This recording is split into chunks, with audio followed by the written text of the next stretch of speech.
Vous allez nous proposer de faire de l'astronomie à la manière des astronomes, en regardant l'effet d'un programme de formation des maîtres à propos des phénomènes de la Lune sur les apprentissages en astronomie. Et également, vous allez essayer d'apprécier le self-concept des enseignants, participants et de leurs élèves. C'est à vous, je vous remercie. Le plan de la présentation ce matin, je vais d'abord vous dresser un portrait de l'état de l'enseignement de l'astronomie au Québec en lien avec la formation des maîtres. Ça va être particulièrement intéressant pour mes collègues français. Et puis ensuite, je vais aborder la question d'un point de vue plus théorique au niveau de la formation des maîtres en astronomie en nous posant la question comment les astronomes font-ils et font-elles de l'astronomie? Et je vais ensuite parler de ce qui découle de la réponse à cette question-là, ce que j'appelle le cycle de découverte en astronomie, sa transposition didactique en classe et puis les théories du changement conceptuel. Comment est-ce qu'on peut relier tous ces éléments-là? Ça va m'amener à proposer une façon d'aborder la formation des maîtres qui consiste à leur proposer de faire de l'astronomie à la manière des astronomes. Je vais vous présenter quelques résultats empiriques d'une recherche que j'ai faite autour de cette question-là, puis on va conclure par la suite d'ici 25 minutes maximum. Donc, il faut savoir qu'au Québec, il n'y avait pas d'enseignement de l'astronomie à proprement parler dans le programme scolaire avant le milieu des années 2000. Depuis la réforme des programmes de formation de l'École québécoise, on a maintenant ce qu'on appelle des savoirs essentiels au primaire, donc première à sixième année du primaire, des élèves de 6 à 12 ans, et également des concepts prescrits, toujours en astronomie, mais aussi dans d'autres domaines scientifiques au secondaire à destination d'élèves de 12 à 18 ans. Au niveau des concepts qui sont maintenant inclus dans le programme scolaire au Québec, ben, c'est les suspects usuels, c'est-à-dire le cycle diurne, les phases de la Lune, les saisons du système solaire. C'est très similaire, dans le fond, à ce qu'on trouve dans les programmes scolaires des pays industrialisés à travers le monde. Évidemment, le fait d'avoir introduit l'astronomie si tard dans le programme scolaire crée une situation un peu particulière où la plupart des enseignants en exercice, mais aussi plusieurs futurs enseignants qui sont en formation, ne reçoivent pas de formation en astronomie. C'est ce qui est ressorti d'un sondage que j'ai mené, de deux sondages que j'ai menés entre 2014 et 2016, où j'ai interrogé 638 enseignants du primaire à propos de leur pratique de l'enseignement de l'astronomie dans leur classe. Et ce que j'ai découvert, c'est qu'il y a un peu plus de la moitié des répondants qui n'enseignent jamais l'astronomie à leurs élèves. Au primaire, il faut comprendre qu'au Québec, ce qu'on appelle les savoirs essentiels ne sont pas prescrits, ils ne sont pas obligatoires. Donc, il est possible pour un enseignant ou une enseignante des classes primaires de ne jamais aborder certains concepts en astronomie ou en physique ou en chimie. C'est malheureux, mais c'est comme ça.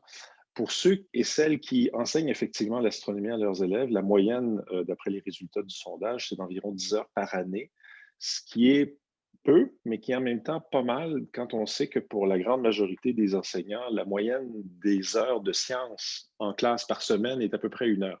Donc, sur une année scolaire qui comprend peut-être une quarantaine de semaines, ben, 10 heures d'astronomie, c'est quand même pas trop mal. Les raisons qui expliquent ce désistement de l'enseignement de l'astronomie au primaire sont nombreuses, mais les principales, je vous les présente. Ce sont toujours des résultats tirés du sondage dont je vous parlais, des sondages dont je vous parlais il y a quelques instants. Les résultats ont été publiés à l'intérieur de 3 articles. Ben, la première, c'est le niveau de satisfaction avec la formation initiale en sciences, en astronomie et en didactique des sciences. Et vous voyez que pour ce qui est de l'astronomie, ben, la grande majorité n'ont pas reçu de formation au cours de leurs années d'études universitaires. Et lorsqu'ils avaient une formation, ben, elle était plutôt insatisfaisante en termes de leur capacité à avoir appris quelque chose et d'avoir développé des compétences. Même chose en ce qui concerne la formation continue. Donc, lorsque les enseignants en exercice suivent des séances de formation offertes par les universités, les écoles, les centres de services scolaires ou que sais-je encore. Dans ce cas-ci, vous voyez encore une fois, la majorité n'ont pas accès à de la formation en astronomie. Et lorsque les enseignants nous disent qu'ils ont accès à de la formation, ben, ce qui ressort, c'est souvent des conversations avec les collègues, des échanges de bonnes pratiques ou d'activités éducatives qu'ils ont trouvées, glanées sur Internet et ainsi de suite. Donc, c'est rien de très structuré ni de très rigoureux. Alors ça m'amène à poser la problématique suivante, c'est-à-dire que le programme scolaire québécois demande aux enseignants, sans l'exiger évidemment, de faire de la formation en astronomie auprès de leurs élèves, au primaire et au secondaire. Malheureusement, lorsqu'on leur pose la question, les enseignants nous disent ne pas croire posséder ni les connaissances ni les compétences qui leur permettraient de bien enseigner l'astronomie à leurs élèves. Ils n'ont pas été formés pour ça et donc il y a un désistement de leur part face à la formation de leurs élèves en astronomie. Et donc ça m'amène à proposer qu'on doit mettre en place un système ou enfin des approches de formation initiale et continue des enseignants du primaire et du secondaire pour leur donner les compétences et les connaissances permettant d'enseigner cette matière, mais qu'il faut évidemment que ce programme-là soit évalué. C'est un peu le programme de recherche que je me suis donné et que je vais vous présenter aujourd'hui. Pour aborder cette question, la première, enfin, pour aborder cette problématique, je devrais dire, la première question que je me suis posée, c'est je me suis demandé comment est-ce que les astronomes font de l'astronomie? Comment les astronomes font-ils et font-elles de l'astronomie? Et puis la réponse à cette question-là m'a amené, à travers une analyse épistémologique et historique du processus de production de nouveaux savoirs en astronomie, à proposer qu'il existe un cycle de découverte en astronomie. Ce cycle, ben, on pourrait le représenter graphiquement de la manière suivante. Évidemment, c'est une image qui est très brute, si vous voulez, parce qu'à l'intérieur du travail des astronomes, il y a beaucoup de micro-décisions de retour en arrière. Ce n'est pas un cycle aussi linéaire que ça, mais comme outil pour réfléchir à la production de savoir et de connaissances en astronomie, je trouve que ce résumé-là est intéressant. Alors, comment les astronomes font de l'astronomie? Bien, évidemment, ça commence toujours par une question. C'est Bachelard qui nous disait que sans une question, il n'y a pas de connaissances scientifiques possibles. Mais la question comme telle, elle n'est pas très utile si elle n'est pas opérationnalisée. Cette opérationnalisation passe bien sûr par l'émission d'une hypothèse qui est une explication provisoire basée sur ce que l'on sait déjà, sur ses intuitions, sur ce qui pourrait être une possible réponse à la question. L'hypothèse est importante parce que bien sûr, elle va guider tous les choix qui vont être faits au niveau de l'observation. Et l'observation me permet d'insister sur le fait que l'astronomie est une science essentiellement d'observation. À part les roches lunaires, les météorites, la poussière de comètes et ainsi de suite, tout ce que l'on sait de l'univers, ce sont les ondes électromagnétiques et maintenant les ondes gravitationnelles qui nous l'apprennent. Donc l'observation joue un rôle absolument fondamental en astronomie parce que c'est la seule façon que nous ayons d'aller chercher les connaissances ou les informations dont nous avons besoin.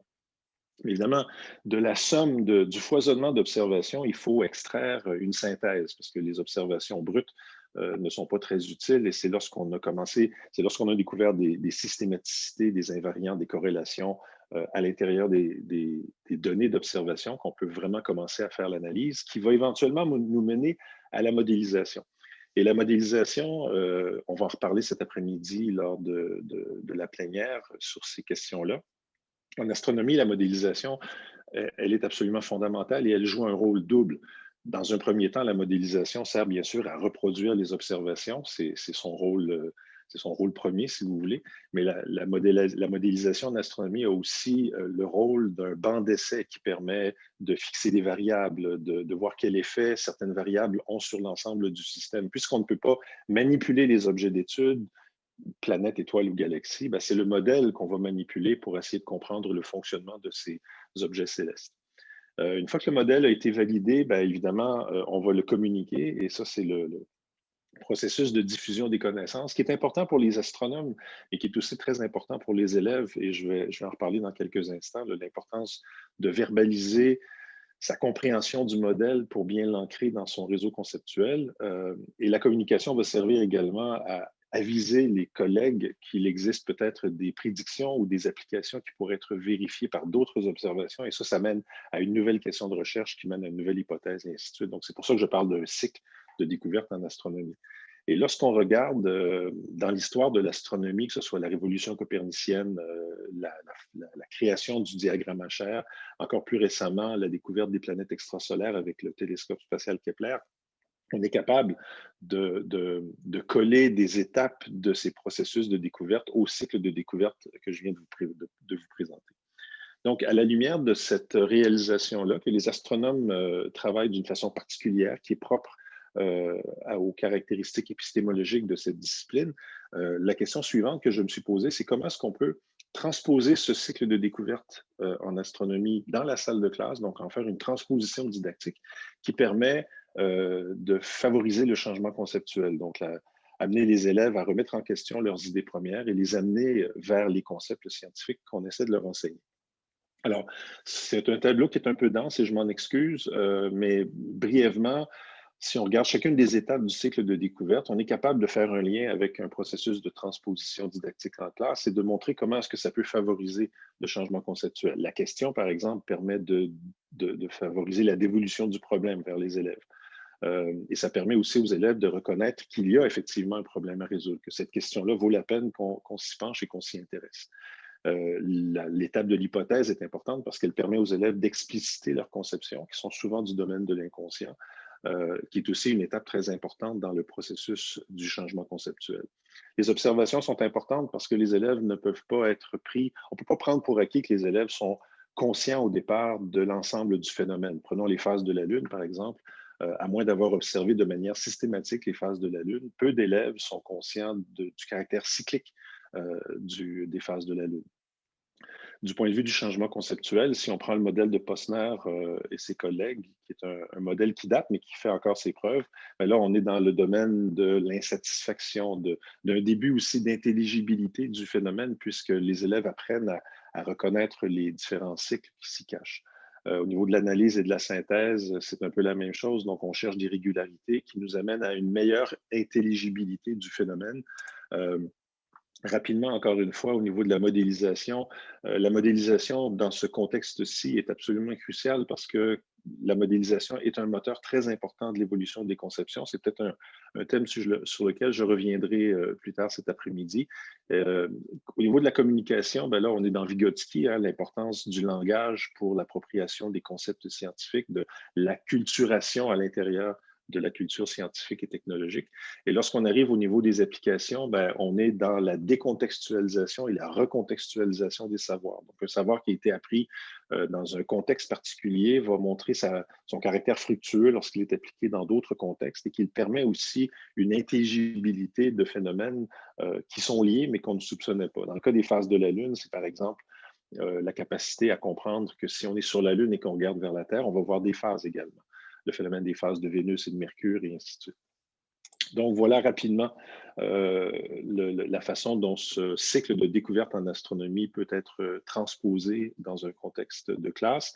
Un mot rapidement sur ce que j'entends par le concept de modèle, et encore une fois, on va en reparler cet après-midi. Je prends la définition de Roy et Asnier qui nous disent qu'un modèle est une représentation fonctionnelle et simplifiée d'une classe d'objets ou de phénomènes. Et j'aime aussi beaucoup le mot de Astolfi et Drouin qui nous disent qu'un modèle est un outil de résolution de problèmes qui permet de représenter, surtout de manipuler une réalité complexe et ou inaccessible. Et Dieu sait qu'en astronomie, les systèmes astronomiques sont complexes et inaccessibles. Donc, la modélisation devient une façon pour les élèves de réfléchir à la constitution de ces systèmes-là. Et puis, j'aime aussi beaucoup l'idée de Jonassen que la modélisation, c'est un outil de changement conceptuel extrêmement puissant. Jonassen qui écrit que quand les étudiants construisent leur savoir ou construisent des modèles, ils sont propriétaires des savoirs qui en découlent.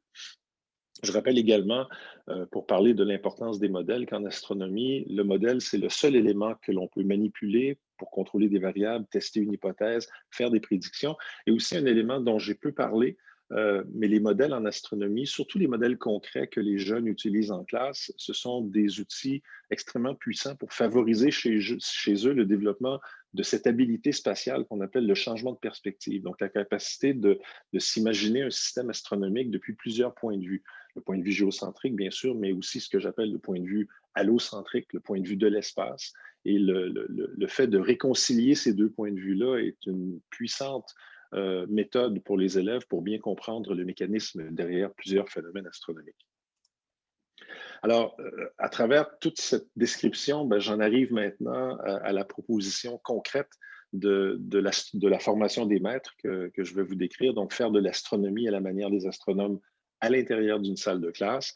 Et mon hypothèse au départ, c'était que le fait de proposer de faire de l'astronomie à la manière des astronomes en suivant le cycle de découverte en astronomie que je vous ai décrit brièvement, va favoriser les apprentissages ainsi que le sentiment de compétence, donc le self-concept tel que le décrit Coquelet, à propos des phases de la Lune, autant des enseignants qui vont participer à une formation des maîtres que de leurs élèves. Au niveau des instruments que j'ai utilisés pour tester cette hypothèse, ben, c'est un questionnaire de self-concept avec une échelle de Likert à 6 niveaux qui est basé sur un instrument de Potvin et Asni, publié en 2014, avec un alpha de Cronbach de 0,83, donc considéré comme bon. Et puis, pour les phases de la Lune, c'est un instrument que j'ai conçu d'abord en version française, bien sûr, mais la version anglaise a été publiée en 2020. C'est un instrument qui a été validé avec des caractéristiques psychométriques là, de haute qualité. Les participants à mon étude consistaient, ou enfin étaient 18 enseignants du primaire et du secondaire. De mémoire, il y avait 3 enseignants du secondaire et le reste était au primaire, fin primaire, début secondaire, donc des gens qui enseignaient à des élèves de 12 à 14 ans, grosso modo. Et puis, ce qui est intéressant, c'est que 2 des enseignantes qui participaient à la formation des maîtres ont accepté de jouer le jeu et de faire vivre l'activité à leurs élèves. Et tout ce beau monde a accepté, bien sûr, de participer à la recherche. Donc, en plus des 18 enseignants avec qui j'ai pu faire passer les questionnaires avant et après la formation, j'ai aussi eu accès à 34 élèves de 5e et de 6e année, donc la toute fin du primaire, avec un âge moyen de 11,6 ans, qui était donc, encore une fois, sous la tutelle de 2 enseignantes participantes. Je n'entrerai pas dans le détail de la formation, mais juste pour vous dire que j'ai rencontré les enseignants à 2 reprises, 2 journées complètes à 30 jours d'intervalle. Donc, la première journée, on a entrepris la démarche en réfléchissant, bien sûr, au cycle de découverte en astronomie. On est passé à travers les périodes de questions-hypothèses, où là, les conceptions premières sont ressorties. Pour l'anecdote, c'est intéressant de noter que la plupart des enseignantes et enseignants participants avaient cette conception que les phases de la Lune sont dues à l'ombre de la Terre projetée sur notre satellite. Connaissance, compétence, voyons, conception très, très fréquente. Et puis, je les ai rencontrés à nouveau et à la fin de cette première journée, ils avaient tous les outils pour entreprendre l'observation des phases de la Lune de manière systématique pendant 30 jours, un mois. Je les ai rencontrés donc 30 jours plus tard, où là, on a analysé les données d'observation qu'ils avaient recueillies. Donc, on a fait plusieurs modélisations autour du concept des phases de la Lune. Ils ont beaucoup communiqué entre eux. Ça a été un aspect très important de la formation et on s'est servi du modèle pour faire des prédictions des applications. Donc, on a vraiment appliqué le cycle de découverte du début à la fin. Et entre les 2 journées, les participants, donc enseignants et élèves, avaient accès à une fiche d'observation des phases de la Lune que je vous présente. Donc, c'est une fiche qui est très standard et ça ressemble beaucoup à ce que d'autres font autour du phénomène des phases de la Lune. Pour les enseignants, j'utilisais la fiche telle quelle, donc avec pas mal de détails, entre autres l'illumination, l'élongation de la Lune. Pour les plus jeunes, on avait enlevé certaines colonnes qui correspondaient à des concepts un peu plus complexes, entre autres illumination et élongation, pour ne conserver que des colonnes qui étaient plus faciles pour les élèves de compléter. Et donc, à chaque jour, les participants devaient indiquer des informations, soit en observant la Lune directement dans le ciel ou en utilisant un gratuit-ciel comme Stellarium, que je pense tout le monde connaît ici. Et donc, une fois que les 30 jours sont passés, on est arrivé à la phase d'analyse et de synthèse, une phase qui est extrêmement difficile parce que ce n'est pas évident pour quelqu'un qui n'a pas de formation en sciences ou qui ne comprend pas tout à fait les phénomènes astronomiques d'aller chercher dans les données ce qui est important à retenir. Alors, c'est pour ça que j'ai conçu un instrument qui est donc un cahier d'analyse qui guide à travers une série de questions les participants pour qu'ils voient dans leurs données quels sont les éléments synthétique à modéliser par la suite. Une constatation, par exemple, qui peut paraître banale pour vous et moi, mais qui est quand même importante pour les participants, c'est l'idée que le terminateur avance toujours de la droite vers la gauche sur la face lunaire. Ce serait bien sûr le contraire dans l'hémisphère sud, mais ne compliquons pas les choses. Déjà, simplement de réaliser ça à partir des dessins qu'ils ont fait des phases de la Lune sur une base quotidienne, c'est un apprentissage. D'autres données qui sont ressorties, c'est par exemple un graphique de l'illumination ou de l'élongation de la Lune en fonction de sa phase. On voit aussi là la possibilité en classe de faire des liens avec des concepts en mathématiques, la création de graphiques et ainsi de suite de tableaux. Et puis, à la toute fin de l'exercice de synthèse, on en est arrivé à construire un tableau qui regroupait toutes les informations synthétiques basées sur les données que l'on venait d'analyser et qui va servir essentiellement d'aide-mémoire lorsqu'on va créer le modèle. Parce que le modèle va devoir essentiellement reproduire ce qu'il y a dans le tableau synthèse basé sur les données que les apprenants ont constituées.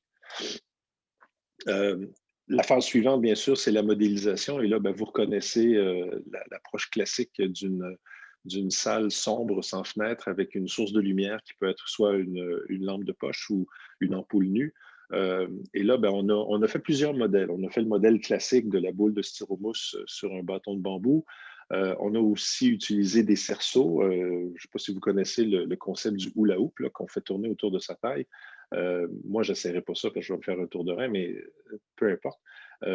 C'est un cerceau sur lequel on a fiché une boule de styromousse et ça permet ça de reproduire ou de simuler le plan de l'orbite de la Lune autour de la Terre et d'étudier la fréquence des éclipses et de voir quel est l'impact donc de l'inclinaison du plan de l'orbite lunaire par rapport à l'écliptique.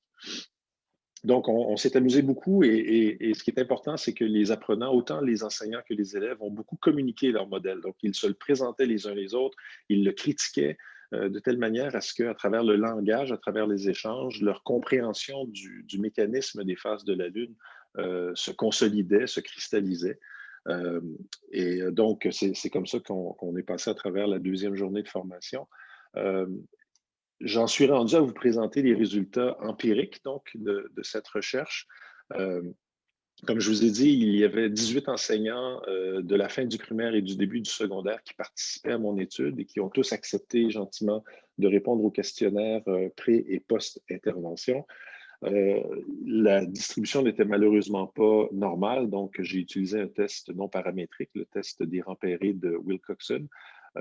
Et ce que vous voyez, le résultat est assez parlant, c'est-à-dire que autant au niveau du self-concept, donc du sentiment de compétence, je me sens capable d'enseigner les phases de la Lune à mes élèves. Par rapport à ce que j'étais avant la formation, je me sens plus compétent pour enseigner les phases de la Lune à mes élèves, donc niveau d'accord avec ce genre d'énoncé-là. Donne un résultat significatif. Donc, la différence de moyenne, si je peux m'exprimer ainsi, dans un test non paramétrique est significative. Même chose pour les apprentissages, donc les connaissances au niveau des phases de la Lune. Là aussi, la différence pré-post est significative. Et puis, vous voyez aussi les tailles d'effet qui sont mesurées dans ce cas-ci avec le R de Pearson. Un effet de taille moyenne pour le sentiment de compétence et un effet de grande taille pour les apprentissages à propos des phases de la Lune. Ça, c'est pour les enseignants. Au niveau des 34 élèves qui ont participé à l'activité, ben, là aussi, les résultats sont significatifs, les différences sont significatives. Ici, des tests T parce que la distribution était parfaitement normale. Dans ce cas-ci, j'ai eu la chance aussi de pouvoir retourner dans la classe, dans les deux classes participantes, 2 mois après l'activité, pour demander aux élèves de répondre à nouveau au questionnaire de self-concept et à propos des phases de la Lune. Et ce qu'on constate, c'est qu'il y a effectivement au niveau du sentiment de compétence, si on peut l'appeler ainsi, des élèves eux-mêmes, une différence importante entre le pré et le post. Et cette différence-là, elle se maintient. Donc, 2 mois plus tard, les élèves avaient encore ce sentiment de bien comprendre le mécanisme des phases de la Lune. Pour ce qui est des connaissances en astronomie, vous voyez encore une fois des résultats qui sont significatifs avec de grandes tailles d'effets. Je vous rappelle que le dé de Cohen mesure la différence entre les moyennes, mais en termes d'écart type. Donc, on a presque 2 écarts types de différence entre le pré et le post pour les connaissances à propos des phases de la Lune.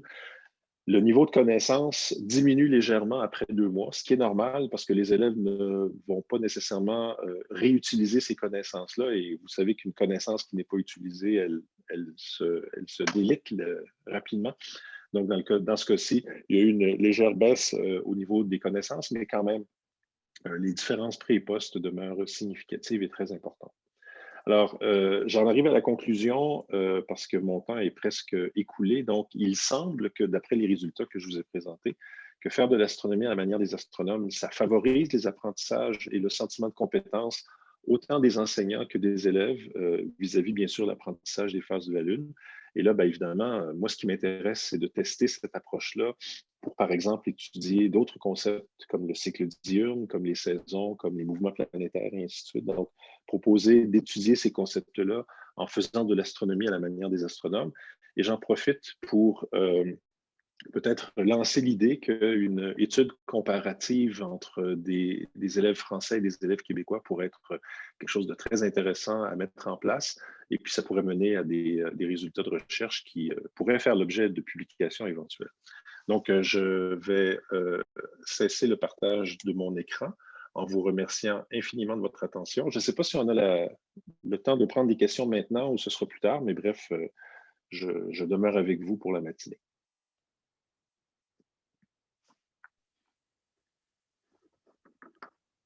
On va prendre quelques questions, Nathalie, si tu veux. Et j'espère que vous restez avec nous cet après-midi aussi. Attends. Bah, Nathalie, ton micro n'est pas mis en... C'est Voilà. bon. Bien, alors on regarde les questions. Il nous reste 3-4 minutes. On avait une question de Jérôme qui demandait s'il était possible de partager la fiche d'observation des phases de la Lune de Pierre. Avec grand plaisir. Euh, En fait, toute la documentation que je vous ai présentée pourrait très bien être partagée. En fait, ce que je vous propose, c'est peut-être de passer par Emmanuel ou par vous, Nathalie. oui, Je pourrais vous faire parvenir un fichier contenant les différents documents que j'ai utilisés, puis vous le distribuerez à qui bon vous semble. d'accord, volontiers, merci. On a une autre question alors de Joël Villas. Pourriez-vous réexpliquer l'utilisation du cerveau? Du cerceau, pardon. Du cerceau. Du cerceau, c'est... Oui, alors c'est dommage parce que je n'en ai pas à la maison, puis évidemment, vous savez qu'on n'a plus accès à l'université depuis plusieurs mois, mais essentiellement, c'est un tube de plastique qui est refermé sur lui-même. Et je prends une boule de styromousse dans laquelle je fais un trou et je la fiche dans le tube de plastique avant de le refermer. Le tube mesure environ 1,20 m de diamètre. Il est juste assez grand pour que je puisse le passer au-dessus de ma tête. Et l'idée, ben, c'est en tenant le cerceau au niveau des yeux avec la source de lumière qui est devant moi, par exemple, ben, je peux regarder l'effet d'incliner ou pas le cerceau, donc le plan de l'orbite de la Lune, pour constater que si le plan de l'orbite de la Lune était dans le même plan que l'écliptique, donc la ligne entre mes yeux et le Soleil, il y aurait des éclipses à tous les mois, ce qui n'est pas le cas. Et ça s'explique par le fait que l'orbite de la Lune est légèrement inclinée de 5 degrés de mémoire et c'est suffisant pour que la plupart du temps, la Lune passe au-dessus ou en dessous de l'ombre que la Terre projette derrière elle et que son ombre passe au-dessus ou en dessous de la Terre lorsqu'on est à la nouvelle Lune. Alors effectivement, on le voyait sur... J'espère que c'est clair. Ça se voyait sur une de vos images, on voyait vos élèves qui Oui, étaient... je la remontre immédiatement, puis je pourrais vous la pointer. Voilà, c'était ça. Celle en Donc, c'est bas l'image à qui est droite. en bas à droite. Donc, on avait une source de lumière qui était une ampoule nue essentiellement posée sur une chaise avec un support à pince. Et puis, donc, dans ce modèle-ci, la tête des participants représente la Terre. Donc, chacun a sa Terre personnelle, si vous voulez. Et donc, en utilisant le cerceau et en faisant tourner la Lune ou en faisant tourner le cerceau pour déplacer la Lune, on se plaçait en position pleine Lune, en position nouvelle Lune. Et là, on s'interrogeait, pourquoi n'y a-t-il pas d'éclipse à tous les mois? Et la réponse, ben, c'est que l'orbite de la Lune est inclinée par rapport au plan de l'écliptique. C'est bon? Merci. Je ne vois pas d'autres questions. Alors moi, j'en avais une très courte. Est-ce que vos collègues qui ont été formés et qui ont travaillé avec leurs élèves ont pu estimer le temps passé sur l'acquisition de ces connaissances par cette démarche? Oui, c'est un aspect que j'aurais dû mentionner, effectivement. L'expérience des deux enseignantes qui ont vécu l'activité avec leurs élèves, donc dans des classes de 5e et de 6e année, il leur a fallu environ une matinée pour mettre en place tout ce qui touche à l'observation des phases de la Lune, donc la présentation des outils, l'exploration de Stellarium. Stellarium a été beaucoup utilisé parce que vous savez qu'au Québec, la météo, l'hiver, durant l'année scolaire, n'est pas toujours très coopérative. Et donc, ça leur a pris environ une matinée là, pour s'approprier les outils. Les élèves ont adoré Stellarium et ils ont vraiment découvert là un outil qu'ils utilisent encore, d'après ce que je comprends, toutes ces années après. Pour ce qui est de l'observation comme telle, ben, les enseignantes prenaient environ 5 à 10 minutes à chaque jour. Donc, souvent, c'était à la rentrée du matin pour interroger les élèves sur leurs observations de la veille, aider ceux et celles qui avaient un peu plus de difficultés à trouver l'information dont ils avaient besoin. Et puis, pour ce qui est de la phase de modélisation, de synthèse et de modélisation, là, encore une fois, ça a été une bonne demi-journée et même un peu plus. Ça a débordé sur la journée du lendemain. Donc, grosso modo, si j'accumule ça en heures, ça fait peut-être une dizaine d'heures au total, réparties bien sûr sur environ 4 semaines.